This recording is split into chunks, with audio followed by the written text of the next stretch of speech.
The reason the Shared Vision got started, one of my friends and mentors, Roy Scheller, along with the Alaska Mental Health Trust Authority, basically they sat down and said people with challenges of any type should be at the table. And to be honest, I was the first one that was brought into it. I can remember sitting around the table, and Roy turned to me and said, "What would your ideal life and your vision be?" And then I'll never forget this. Everybody in the room turned to look at me to get my response. And I was like, whoa. That led into what is now considered the vision. The Shared Vision is Alaskan shared a vision of a flexible system in which each person directs their own supports based on their strengths and abilities towards a meaningful life in their home, their job, and their community. The shared vision, in a nutshell, is people with disabilities living the life they choose and the supports they direct. What was always exciting about it was that there was such a focus on potential and strengths and likes and wants and desires, right? Like all very positive things. There was not the emphasis on deficits and how to overcome them. And for the focus to really be towards the future. The shared vision, it's so important, and it's things that we all want to do as teachers. And I don't think it's extra work to implement the shared vision into your program and your classroom.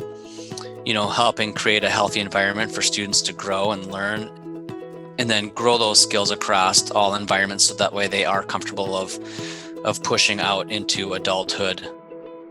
Thinking of one student in particular, he was actually one of the first students that I had all 4 years. So he was a freshman my first year of teaching. Somehow through the days of school, Mr. A would have learned, oh, well, Alex likes to count, so then this volunteer job came up of counting inventory. For me as a teacher, it was a lesson that I learned advocating for him and giving him that opportunity, and it made me realize that I definitely need to support and help advocate for students to find those opportunities. And now later on as a teacher, right, like I can hear those things and be like, oh, this student's really good at something like this. Hey, you should try this, and help encourage and connect those opportunities with families and students.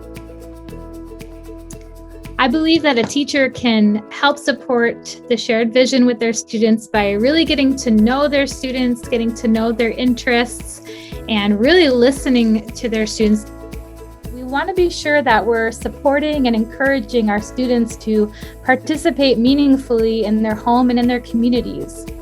One way that we can help support them in this effort is by developing culturally responsive transition plans and activities for our youth. If it's something that they're interested in and doing subsistence and living a subsistence lifestyle and supporting themselves that way, taking them on opportunities to experience that lifestyle, getting them to talk with elders in their community about what it means to live a subsistence lifestyle and support their family and themselves in the future. And all in all, just encouraging our students to develop their cultural identity, their connection, and their participation in these activities as they transition into adulthood.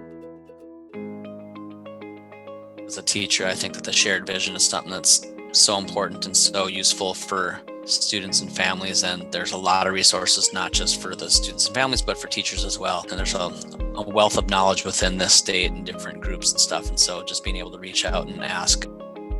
My name is Mary Middleton, and I'm the Executive Director for Stone Soup Group.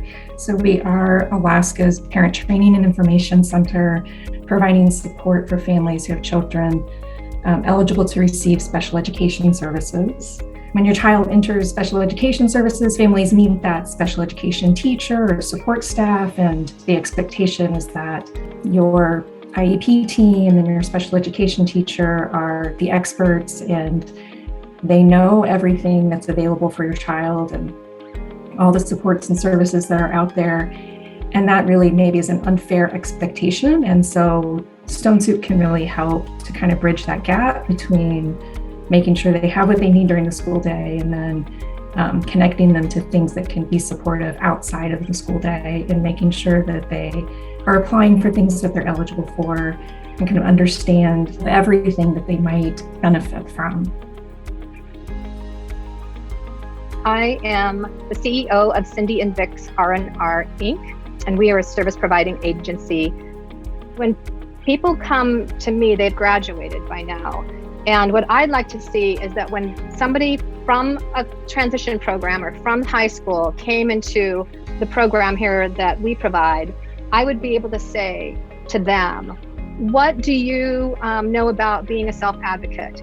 And they would be able to tell me, oh, that's somebody who knows that, you know, their voice matters, and I know how to ask for the things that I need, and I get to, you know, choose the services that I want based on, you know, the things that are important to me in my life. So I'd love to see our next generation of people who are graduating high school know what a shared vision is and know what a self-advocate was, and that they are it. The vision statement is there. It says for developmental disabilities, but I would argue it's for everyone. Doesn't matter whether you have a disability or not, because you're getting to help yourself live the life you choose with a support network around you that you direct.